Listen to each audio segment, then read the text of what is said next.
आए हैं। Thank you so much, मेरे थैंक यू प्यार सो में। मच। ऐसे कम पैसे और महदूद वसाइल, ये मिडिल क्लास घराने की पहचान है।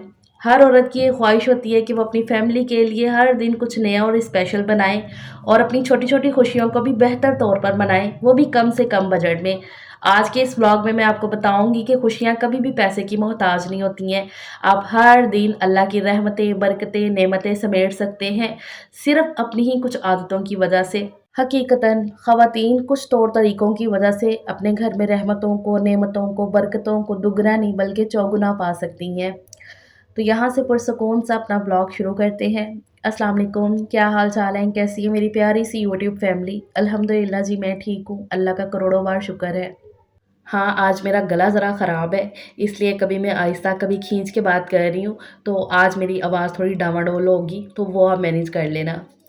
अच्छा, जुम्मे की नमाज़ के बाद ना मैं ज़रा लेट गई थी, थोड़ी-सी रेस्ट कर ली, तो फिर अभी शाम हुई है तो मैं उठ के आई हूँ। आज काफ़ी पुरसकून तरीके से ना मैं आई हूँ किचन में, क्योंकि 2 दिन आपको पता मेरा ब्लॉग भी नहीं आया, वो इसी वजह से कि मेरे सजील की तबीयत काफ़ी ख़राब थी। उसको नॉन स्टॉप बुखार चल रहा था 3 दिन से लगातार, बहुत ही हाई फ़ीवर में था। काफ़ी हम परेशान हो गए, फिर उसके टेस्ट वग़ैरह भी करवाए, क्योंकि आपको पता ही है वायरल अल्लाह ना करे ऐसा, ये टाइफाइड वग़ैरह का वो चल रहा था। तो वो सारी चीज़ों से फिर हम थोड़े परेशान हो गए, क्योंकि उसका फ़ीवर जो है ना काफ़ी हाई 103 104 पे था। तो फिर हमने उसके टेस्ट करवाए, तो अल्लाह का शुक्र है उसके टेस्ट बिल्कुल क्लियर आए थे। फ़ीवर भी उसका सही हो गया है माशाल्लाह अल्हम्दुलिल्लाह से। अब थोड़ी-सी वीकनेस है, वो आहिस्ता-आहिस्ता हो जाएगी। तो हानिया अपनी नानो घर गई है, इन दोनों के बायो मंथली चल रहे थे, वो जैसे ही क्लियर आउट हुए हैं तो बस हानिया ने भागने वाली की है नानो के घर पे। तो अमरूद मेरे घर में ना सजील और इसके पापा को काफ़ी पसंद है, तभी आते हैं। तो वही मैंने उसे काट के दे दिए हैं और ज़यान अपना एप्पल खा रहा है। अल्हम्दुलिल्लाह आज मैं 2-3 दिन के बाद बड़ा ही ऐसे रिलैक्स और स्ट्रेस फ्री होके आई थी किचन में, और मैं यहाँ खड़ी-खड़ी यही चीज़ सोच रही थी कि फ़रा सेहतमंदी, तंदुरुस्ती हज़ार नेमतों में से एक नेमत है, कि हम अल्लाह ताला से दुनिया जहाँ की हर चीज़ माँगते हैं कि अल्लाह ताला हमें ये दे दो, हम इससे खुश हो जाएँगे, या हमारे लिए ये अच्छा है, या ये हमारी ख्वाहिश है। लेकिन अपनी सेहत, अपनी फैमिली की, अपने प्यार करने वालों की सेहत को ना हम एंड पे रखते हैं, या कभी-कभी माँगते ही नहीं हैं। वो हमें इतनी ज़रूरी नहीं लगती है, या हमारा ध्यान ही नहीं उस तरफ जाता है। हालाँकि हमें दुआओं में सबसे पहले सेहत और शिफ़ा वाली पुरसकून ज़िंदगी माँगनी चाहिए अपने लिए, अपने प्यारों के लिए। तभी तो हम दुनिया जहाँ की नेमतों से लुत्फ़ अंदोज़ हो सकते हैं। अच्छा, यहाँ पर मैं ऑरेंजेस का जूस निकाल रही हूँ। मुझे ऑरेंज खाने से ज़्यादा ऑरेंज का जूस पसंद है। तो मेरे पास ये मैनुअल मशीन है, तो ये मैंने निकाली हुई थी। इस दफ़ा जब ऑरेंज आया है ना, तो मैंने कहा मैं अपने लिए जूस लाज़मी बनाऊँगी। तो यहाँ पर 3 से 4 ऑरेंज का जूस इतना सा ही निकला है। फ्रेश ऑरेंज का जूस इतना सा ही काफ़ी होता है।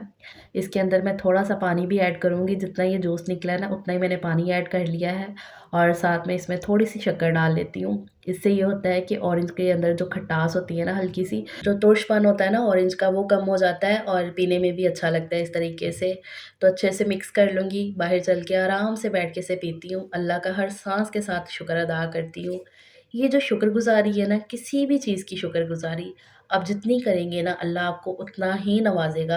क्योंकि मेरा अल्लाह खुद फरमाता है कि तू शुक्र कर, मैं तेरी ख्वाहिश पूरी करूँगा। तो आप अपने घर के लिए एक छोटी-सी सुई भी खरीदते हैं ना, उस पे भी अल्लाह का करोड़ों बार शुक्रगुज़ार होना चाहिए आपको। तभी देखिएगा कि आपकी नेमतों में इज़ाफ़ा कैसे होता है। अल्हम्दुलिल्लाह से जूस पिया और फिर से मैं आ गई हूँ किचन में, क्योंकि मैं बनाने लगी हूँ केक। अल्लाह का शुक्र है, अल्हम्दुलिल्लाह से 12,000 सब्सक्राइबर हमारे कंप्लीट हो चुके हैं। ये हमारा चैनल है। 0 सब्सक्राइबर से 12,000 का ये जो सफ़र है ना, अल्लाह ताला के करम, आप सबके प्यार ने इतना ज़्यादा खूबसूरत बनाया है ना कि मेरे पास अल्फ़ाज़ ही नहीं है आप सबका शुक्र अदा करने के। मैं जितना अल्लाह का शुक्र अदा करती हूँ ना, उतना ही हर साँस के साथ आप सबका भी, each and every single member of हम दो हमारे 3 ब्लॉग्स की मैं दिलो जान से शुक्रगुज़ार हूँ, क्योंकि अगर आप एक भी ना होते तो हम ये 12,000 कंप्लीट ना कर पाते। मेरी मेहनत को आप सबकी एप्रिसिएशन ने, आप सबके प्यार ने, आप सबकी दुआओं ने मुझे इतना सराहा, मुझे इतना प्यार दिया कि मैं हर दिन एक नया ब्लॉग अपलोड कर सकूँ। Thank you so very much आप सबके प्यार की मैं दिलो जान से शुक्रगुज़ार हूँ और मेरा इस चीज़ पे पुख्ता यकीन है कि ये जो खुशियाँ होती हैं ना, कभी भी पैसे से नहीं आप सेलिब्रेट कर सकते हो। ये आप सिर्फ़ खुशियों से सेलिब्रेट कर सकते हो। बिल्कुल, ये सच बात है। यहाँ पर मैं केक बनाने लगी हूँ। आज मैं डिफ़रेंट सा करके केक बनाऊँगी। काफ़ी मज़ेदार सा, सिंपल सा, सस्ता सा और डिफ़रेंट सा केक होगा ये। तो उसके लिए ना सिर्फ़ आज मैंने एक ही अंडा लिया है क्योंकि आज मैंने इतनी क्वांटिटी नहीं बनानी थी, हानिया भी घर पे नहीं थी, तो सिर्फ़ मैंने एक ही अंडा यूज़ किया है। अच्छा, केक बनाते हुए जितनी भी चीज़ें आपने यूज़ करनी है ना, वो सारी रूम टेम्परेचर पे होनी चाहिए, मतलब कि ठंडी फ्रिज की कोई भी चीज़ ना हो। अच्छा, केक को बहुत ही मॉइस्ट और ऐसे फ्लफ़ी सा बनाने के लिए मेरा एक सिंपल सा फ़ॉर्मूला है कि इसके अंदर गरम दूध या मैंने तो आज गरम पानी भी ऐड कर लिया है। ये भी मैं कर लेती होती हूँ क्योंकि दूध आज मेरे घर पे नहीं था फ्रिज में, तो फिर इसलिए मैंने यहाँ पर पानी ऐड कर लिया थोड़ा-सा गरम करके क्योंकि मुझे ना अंडा और ऑयल जो मैंने इस पे ऐड किया ना, तो चीनी को पीसते हुए, ब्लेंड करते हुए ना थोड़ा-सा वो हो रहा था, ज़रा थिक लग रहा था, इसलिए मैंने ना हल्का-सा गर्म पानी इसमें ऐड कर दिया, सिर्फ़ 2-3 घूँट और उससे जो है ना वो अच्छे से ब्लेंड हो गया, चीनी उसमें मेल्ट हो गई है जब, तो फिर इसमें मैंने ऐड कर दिया थोड़ा-सा वनीला एसेंस। उससे ये होता है कि अंडे की जो महक वगैरह होती है वो ख़त्म हो जाती है, बड़ी प्यारी-सी खुशबू आ जाती है अंडे के अंदर। तो वो ऐड करने के बाद अच्छे से मिक्स कर लिया और फिर इसके अंदर अभी मैंने मैदा 1 चम्मच भर के और साथ में 1 चम्मच भर के इसमें बेकिंग पाउडर, आधे चम्मच से भी कम इसमें बेकिंग सोडा ऐड करूँगी और थोड़ा-सा नमक। नमक ऐड करने से ये होता है कि ना केक का जो मीठा होता है ना वो बैलेंस हो जाता है, बल्कि किसी भी चीज़ का मीठा बना रहे हो उसमें हल्का-सा चुटकी भर नमक ऐड कर दो, तो वो मीठा खा-खा के अक्सर होता है ना कि वो भारीपन हो जाता है, तो वो नहीं होता है फिर। ये सारी चीज़ों को मैं छान लूँगी और उसके बाद मिक्सिंग, यहाँ पर ना केक को मिक्स करते हुए थोड़ा-सा ये ख़्याल रखना है कि हाथ को एक ही तरफ घुमाना है और अच्छे से मिक्स कर लेना है, इसके अंदर कोई भी लम्स, गुठली वगैरह ना रहे, फिर केक अच्छे से बेक नहीं होगा। ये सारे सिंपल से तरीके हैं, जब मैंने केक नहीं मुझे आता था बनाना तब मैं कहती थी ये कितना मुश्किल होगा, ये तो मैं घर पे बना ही नहीं सकती हूँ, लेकिन आप सब कुछ कर सकते हो, सिर्फ़ आपके अंदर थोड़ा-सा ना हौसला होना चाहिए, हिम्मत होनी चाहिए और सब्र होना चाहिए कुछ भी करने का और शुक्रगुज़ारी सबसे बड़ी चीज़, वो लाज़मी होनी चाहिए। अच्छा, यहाँ पर ना ये केक के बैटर को मैंने ना डिवाइड कर लिया 2 हिस्सों में। एक के अंदर मैं ये कोको पाउडर ऐड कर दूँगी, तो इससे ये चॉकलेट फ्लेवर तैयार हो गया। बेस वही है, सारे लवाज़मात वही हैं केक के, सिर्फ़ अलग से ऐसे कोको पाउडर ऐड कर दो ना इसके अंदर तो ये चॉकलेट केक बन जाएगा। तो अच्छे से अब मैं इसकी मिक्सिंग कर दूँगी, तो एक मेरे पास पोर्शन हो गया वनीला फ्लेवर में और एक ये चॉकलेट फ्लेवर में हो गया। अब इसे अलग से अगर ऐसे बेक करो ना तो ये चॉकलेट केक रेडी हो जाएगा, लेकिन मैं तो कंबाइन करके इनको बेक करने लगी हूँ, क्योंकि मैं बना रही हूँ मार्बल केक। ये दोनों फ्लेवर मिल के ना बड़ा अच्छा-सा टेस्ट देते हैं, तो इसलिए यहाँ पर मैं ये बना रही थी। अच्छा, इस पतीली को ना मैंने पहले से रेडी कर लिया था, इसके अंदर मैंने आज कॉफ़ी का पेज कट करके लगाया है। वैसे तो मेरे पास वो टी केक का एक जो मोल्ड है वो मेरे पास एक ही है, लाई हुई हूँ मैं, लेकिन मैं फिर भी इस पतीली के अंदर बना रही हूँ, ताकि आपको मैं दिखा सकूँ। जब मेरे पास भी नहीं था ना ऐसे मोल्ड वगैरह, तब मैं ऐसे कोई भी कटोरी के अंदर, ऐसे ये पतीली के अंदर भी बेक कर लिया करती थी। तो ज़रूरी नहीं है कि आपके पास बहुत सारा कुछ सारा साज़ो-सामान होगा तभी आप चीज़ों को अच्छे से कर पाएँगे। सिर्फ़ आपके अंदर एक चीज़ होनी चाहिए, हौसला और क कुछ कर जाने की हिम्मत और जज़्बा, तो आप सब कुछ कर लोगे।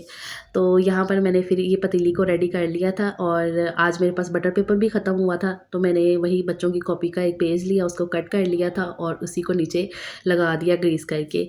और उसके बाद ये दोनों मिक्सचर को ना मैंने 1 बाय 1 करके डाला है।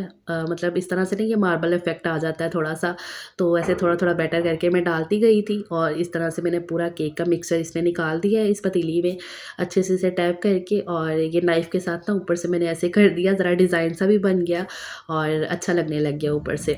तो इस तरह से ये केक का मिक्सचर रेडी हो गया बेक होने के लिए और यहाँ पर हमारा सिंपल सस्ता जुगाड़ू ओवन भी तैयार है। गरम हो गई है कढ़ाई, 10 मिनट के लिए इसको मैंने गरम कर लिया था अच्छे से। अब इसमें ये पतीली को रखा है, ढक्कन बंद कर दूँगी फ़ौरन से। 30 टू 40 मिनट में ये पक जाएगा। बीच में मैं 1-2 दफ़ा चेक भी कर लूँगी। यहाँ पर साथ-साथ मैं लग गई हूँ, खाना बनाने की तैयारी करने लगी हूँ। तो आज मटर मँगवा लिए थे मैंने। मटर जब सीज़न में आ जाते हैं ना ऐसे अच्छे से मटर, और सस्ते भी हो जाते हैं काफ़ी, बस फिर दिल होता है हम औरतों का इनसे कुछ ना कुछ बनाते रहें। और कहीं न कहीं हमारे घर वाले ना अक जाते हैं। मतलब होता है ना, एक साग हो गया और एक ये मटर हो गया ना, तो काफ़ी ज़्यादा ये पकते हैं, काफ़ी चीज़ों में यूज़ हो जाते हैं। सालन इसकी मिक्स वेजिटेबल बना लो, पुलाव में काफ़ी ज़्यादा जाते हैं और अंडे मटर का सालन बन जाता है कभी, इस तरह से ना, मतलब काफ़ी यूज़ में आ जाते हैं मटर। मटर के पराठे बना लो, कचौरियाँ बना लो तो बड़ी मज़े की लगती हैं। तो मटर काफ़ी यूज़ में आ रहे होते हैं। तो यहाँ पर मैंने ना मटर मँगवाए थे, तो इनको मैंने कहा एक ही दफ़ा निकाल के रख लेती हूँ। और आज मैं मटर पुलाव बनाऊँगी। मुझे मटर पुलाव के अंदर मटर जो है ना वो भरे-भरे ज़्यादा मटर अच्छे लगते हैं। क्वांटिटी ज़्यादा हो पुलाव के अंदर मटरों की तो ज़्यादा अच्छा लगता है पुलाव। तो यहाँ पर ये मेरे छोटे-छोटे से हाथ भी मेरी हेल्प कर रहे थे ज़यान साहब, तो इसलिए ना फिर हमने फटाफट से मटर निकाल लिए। यहाँ पर तकरीबन 35 मिनट हो गए थे केक को पकते हुए, तो मैंने कहा अब चेक कर लेते हैं। तो जब भी केक को आपने चेक करना हो ना, तो सबसे पहले ना दरमियान में इसके नाइफ़ को इंसर्ट किया करें, तो वहीं से आपको पता चलता है कि केक पका है। तो साइडों से तो केक पक गया है, लेकिन दरमियान में से अभी भी ज़रा थोड़ी-सी कसर थी, तो मैंने दोबारा से ढक के रख दिया है और 10 मिनट के लिए। यहाँ पर अब मैं मटर पुलाव के लिए मटर अलग कर लेती हूँ और जो मुझे बचा के रखने हैं ना, वो मैं रख देती हूँ उठा के। उस बीच में मैंने फिर दोबारा से देखा है तो केक बिल्कुल तैयार हो गया है, तो अब मैं इसको निकाल लेती हूँ। हल्का-सा ज़रा ठंडा कर लूँगी और तब तक जो है ना मैं साथ-साथ अपना खाना बनाने की तैयारी करती रहती हूँ। तैयारी तो हो गई है, अब सिर्फ़ बनाना है। यहाँ पर कढ़ाई में मैंने ऑयल डाल के इसमें प्याज़ ऐड कर दिए हैं। साथ ही मैंने कहा केक को भी मैं निकाल लेती हूँ। अभी ये ठंडा तो नहीं हुआ, लेकिन मैंने कहा इसको निकाल के ना रख देती हूँ साइड पे। तो ये बटर नाइफ़ के साथ ना मैंने छुड़ा लिया था, ताकि डीमोल्ड करते हुए ना केक चिपका ना रहे। तो यहाँ पर आसानी से, ना ही कोई मेहनत लगी है, बहुत ही आसानी से केक डीमोल्ड हो गया है। इसका ये मतलब होता है कि केक बहुत ही अच्छे से परफ़ेक्ट तरीके से पका हुआ है। ना ही ये ओवर कुक है, ना ही ये कम कुक हुआ है और जला तो बिल्कुल भी नहीं है। आप देख रहे हो पतीली बिल्कुल साफ़ है। तो यहाँ पर अब इसका ये पेपर मैं रिमूव कर देती हूँ। आराम से ये भी रिमूव हो जाएगा, कोई मेहनत नहीं करनी पड़ेगी और केक बहुत ही बढ़िया-सा, ज़बरदस्त-सा बन के तैयार हो गया है। है ना? सच में मॉइस्ट और झटपट-सा और मज़ेदार-सा केक और 2 फ्लेवर्स वाला है, तो अच्छा लगेगा खाने में। यहाँ पर मैं आपको चेक करके दिखा रही थी कि ये देखिए कितना सॉफ्ट और स्पंजी केक तैयार हुआ है। तो जब भी आपने कोई भी सेलिब्रेशन करनी हो, ज़रूरी नहीं है बाहर से महँगा कोई केक लाना है या घर में वैसे भी खाने को दिल कर रहा है। आपको पता है सर्दियाँ ना तो मेरे घर में केक वगैरह काफ़ी बनता रहता है। सबको पसंद है, बच्चों को तो आपको पता है ये सारी चीज़ें कितनी पसंद होती है और सलीम साहब को भी चाय के साथ कुछ ना कुछ चाहिए होता है। तो मैं ना ऐसे बनाती रहती हूँ। तो आज मैंने ये मार्बल केक बना लिया था। अच्छा ये बादाम इसके ऊपर जो मैंने डाले हुए हैं ना, ये मैंने जब बेक करने के लिए रख दिया था ना, फिर मुझे याद आया कि मैंने थोड़े से बादाम नहीं ऐड किए स्प्रिंकल करके, तो वो मैंने फिर बाद में पकते हुए डाल दिए थे। ख़ैर यहाँ पुलाव के लिए मैंने मसाले के साथ ही मटर ऐड कर दिए थे ताकि ये भी साथ ही भुन जाए। और ये लेफ़्ट ओवर चिकन का सालन थोड़ा-सा पड़ा हुआ था, इससे 3-4 बोटियाँ थी, ये भी मैं साथ ही डाल दूँगी। एक तो इससे पुलाव बड़ा बेहतरीन-सा बन जाएगा और दूसरा चीज़ ज़ाया होने से बच जाएगी। क्योंकि आजकल जैसे ये ठंड का मौसम है ना, तो मैं फ्रिज ज़्यादातर बंद रखती हूँ, तो फिर ये होता है कि पड़े-पड़े चीज़ ख़राब ना हो जाए। घर में बरकत के लिए, रिज़्क में इज़ाफ़े के लिए ये चीज़ लाज़मी याद रखें कि चीज़ों को ज़ाया होने से बचाया करें। चीज़ों को ज़ाया ना होने दिया करें, टाइम पे इन्हें इस्तेमाल कर लिया करें। लेफ़्ट ओवर ऐसा कोई सालन पड़ा है ना, देखा करें कि कैसे न कैसे उसे आप यूज़ कर लें ताकि वो चीज़ ज़ाया ना हो। हमेशा एक चीज़ याद रखा करें कि जो आपके पास है ना, इसके लिए भी बहुत सारे लोग तमन्नाएँ, दुआएँ और ख़्वाहिशें कर रहे होते हैं कि अल्लाह ताला हमें ये नसीब हो जाए। इसलिए जो आपके पास है उसमें अल्लाह का ढेरों ढेर शुक्र अदा किया करें और उसकी कदर किया करें दिलो-जान से। तभी देखिएगा कि अल्लाह ताला आपको बेहतर से बेहतरीन नवाज़ते जाएँगे इंशाल्लाह। अच्छा यहाँ पर ये मैं रायता तैयार कर रही हूँ। ये बड़ा ही मज़ेदार सा रायता इस तरह से बनता है, अगर आपने कभी नहीं ट्राई किया ना तो ये लाज़मी करिएगा। मैंने एक कुकम्बर उसको कद्दूकश कर लिया है इससे और साथ में प्याज़ को भी ना इसी में मैंने कद्दूकश कर लिया था। टमाटर मैंने करने की कोशिश की लेकिन वो नहीं हो रहा था, फिर इसको मैंने नाइफ़ के साथ ही ऐसे कट कर लिया ज़रा बारीक-बारीक सा। और ये चॉपर के अंदर ही ना मैं ये ब्लेंड करूँगी। इसमें मैंने धनिया, थोड़ा-सा सब्ज़ मिर्चें काट ली थी, साथ में मैंने थोड़ा-सा नमक, ज़ीरा और दही थोड़ा-सा ऐड कर लिया था ताकि ना ये ब्लेंड हो जाए अच्छे तरीके से। मुझे तो ये ब्लेंडर में ही करनी थी लेकिन ना मेरा ब्लेंडर अभी तक सही होके नहीं आया है। वो भाई की शॉप ही बंद है जिनको मैंने दिया हुआ है सही करने के लिए, उनको कोई शादी-वादी है, तो 2 दिन से मैं चक्कर लगा रही हूँ लेकिन उनकी शॉप बंद है। तो इसलिए ना फिर मैंने ये ब्लेंडर के अंदर ही कर लिए थे, लेकिन अल्लाह का शुक्र है बड़े अच्छे तरीके से हो गए थे। अब इसमें ये कद्दूकश किए हुए कुकम्बर, प्याज़ और टमाटर ऐड कर देती हूँ। अच्छे से मिक्स कर दूँगी तो ये बहुत ही मज़ेदार सा बढ़िया-सा ये रायता बन के तैयार हो जाता है और ऐसे पुलाव वगैरह के साथ खाने में ये बहुत मज़े का लगता है। तो अगर आपने कभी नहीं ट्राई किया ना तो ये लाज़मी इस रायते को ट्राई करिएगा, बहुत मज़े का लगता है। वैसे भी अगर कोई सालन जैसे कि आलू गोभी का सालन बनता है ना, तो उसके साथ भी कोई ना कोई रायता अच्छा लगता है खाने में। तो ख़ैर वहाँ पर वो रायता बन गया और बर्तन तो माशाल्लाह से ढेर लगता ही रहता है साथ-साथ।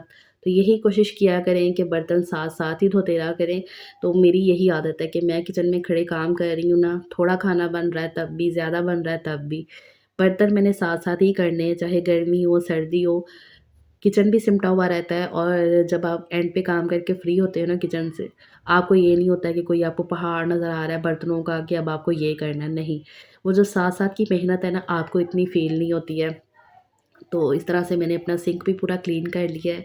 अच्छा केक बना के मैंने साइड पे रख दिया ना, तो इसको देख-देख के मैं यही सोची जा रही थी कि इसके ऊपर मुझे कुछ डेकोरेट करना है, 12K लिखना है, तो मैं क्या करूँ? बाहर से क्रीम मँगवाऊँ, उस पे अलग से पैसे लगाऊँ, फिर इसके ऊपर लिखूँ। फिर मुझे आइडिया आया कि क्यों ना फ़रा बादाम काटे जाएँ और उसके व्हाइटपन को ऊपर की तरफ करके तो उससे लिखा जाए 12K, इससे बादाम खाने में भी आ जाएँगे और अच्छा भी लगेगा और हमारी अच्छी-सी बढ़िया-सी डेकोरेशन भी हो जाएगी। तो फिर इस तरह से मैंने बादाम को कट कर लिया था ज़रा बारीक-बारीक और उससे अपना ये 12 के कंप्लीट कर लिया अल्हम्दुलिल्लाह से। तो थोड़ा-सा सोचने से, कोशिश से एक तो अच्छी-सी बढ़िया-सी डेकोरेशन भी हो गई और जो बजट में भी आ गई और बेहतरीन-सा केक भी तैयार हो गया जो कि देखने में बहुत ही फैंसी-सी लुक दे रहा है, अच्छा लग रहा है माशाल्लाह से। और ये देखें जी दूसरी तरफ हमारा मज़ेदार सा बहुत ही बेहतरीन सा पुलाव भी बन के तैयार हो गया। देखने में ये जितना मज़े का लग रहा है ना, खाने में उतना ही ये टेस्टी था। बहुत मज़े का पुलाव बना था। अल्लाह का करोड़ों बार शुक्र है। मुझे कभी इतना मसला नहीं हुआ वॉइस ओवर करते हुए जितना आज हो रहा है। पिछले 2 घंटे से मैं बैठी हूँ वॉइस ओवर करने पे, इतना मुझे बीच में अटकना पड़ रहा है ना, रुकना पड़ रहा है बार-बार और मुझे ऐसा लग रहा है इससे ना मज़ीद मेरा गला ख़राब हो जाना है। बस अल्लाह ताला खैर और आफ़ियत रखे भी हम सब पे। गला पता नहीं कि मौसम ऐसा है ना तो सबके गले कहीं न कहीं ऐसे ही ख़राब ही चल रहे हैं। यहाँ पर जी मैंने अपनी प्लेट तैयार कर ली है और मैंने कहीं देखा था, सुना था कि जब भी आप डाइट वाइट कर रहे हो ना तो अपने लिए छोटी प्लेट बनाया करो खाने के लिए ना, तो उससे आपको एक सैटिस्फैक्शन भी हो जाएगी, आपका पेट भी भर जाएगा, आपको लगेगा कि हाँ भी आपने पेट भर के खाना खाया है। तो फिर मैं ऐसे ही करती हूँ। अस्सलाम वालेकुम। सलीम साहब आ गए हैं, केक बनाए हैं। जब भी मेरा कोई भी केक कंप्लीट हुआ है ना, एज़ यू ऑल नो, हमने केक कटिंग वगैरह किया है और मेरा यही कोशिश होती है कि सलीम साहब के साथ ही मैं करूँ। मेरी आवाज़ थोड़ी-सी डाउन हुई है क्योंकि तबीयत सही नहीं है। आपकी मेहनत है जी, आप करें और हमने तो आपका साथ दिया और सबसे ज़्यादा साथ आपकी यूट्यूब फैमिली ने दिया है। सही बात है, यूट्यूब फैमिली ने मेरा साथ दिया, उन्होंने, मेरी बहनों ने, मेरे भाइयों ने, each and every single member of हम 2 हमारे 3 ब्लॉग्स का जिनकी वजह से आज मैं यहाँ तक हूँ। नो डाउट मेरी मेहनत, लेकिन उसमें आप सबका प्यार, सलीम साहब का सपोर्ट, तो थैंक यू सो मच मेरी थैंक यू प्यार सो मच। आप सब फैमिली का थैंक यू सो मच, बहुत शुक्रिया। मेरे ना आवाज़ नहीं निकल रही, वो बड़ी ज़ोर से बोल रही है, आवाज़ चेंज भी हुई है, आपको पता चल ऐसे केक बना कैसे, हमने तो काट के भी नहीं देखा। अच्छा मेरे बाबू को खिलाओ पहले। पहले आप खाएं जी। बिस्मिल्लाह। बहुत मुबारक हो जी आपको। Thank you. और ये मेरी प्यारी सी यूट्यूब फैमिली के लिए, ये ले जी आप भी खा ले, मुँह मीठा कर ले। काश मैं आपका करवा सकती मुँह मीठा लाइव पे, इंशाल्लाह कभी वैसा भी मौका आएगा। तो ऐसे बहुत सारे मज़ेदार, इन्फॉर्मेटिव, एंटरटेनिंग, हेल्पफुल और मोटिवेशनल व्लॉग्स के लिए चैनल को सब्सक्राइब लाज़मी कर लें। यहाँ पर जी सबके लिए मैंने चाय बना ली है और साथ में केक हो जाएगा मज़ेदार सा। तो अल्हम्दुलिल्लाह से ये मेरा आज का व्लॉग है। आई होप कि आपको आज का व्लॉग अच्छा लगा होगा और आपने लाइक भी कर दिया होगा। नहीं किया तो प्लीज़ लाइक लाज़मी करिएगा और ये मज़ेदार से सॉफ्ट और स्पंजी केक की रेसिपी को ट्राई भी ज़रूर करिएगा, आपको बहुत ज़्यादा पसंद आएगा। सो दैट्स इट जी, ये आज का व्लॉग है। अब तो मेरे से बिल्कुल बोला नहीं जा रहा है। अपना ख़्याल रखिएगा और मेरे लिए दुआ कर दीजिएगा, ये गला सही हो जाए मेरा। चलो फिर इंशाल्लाह नेक्स्ट व्लॉग में मुलाकात होगी। टेक केयर, अल्लाह हाफ़िज़, बाय बाय।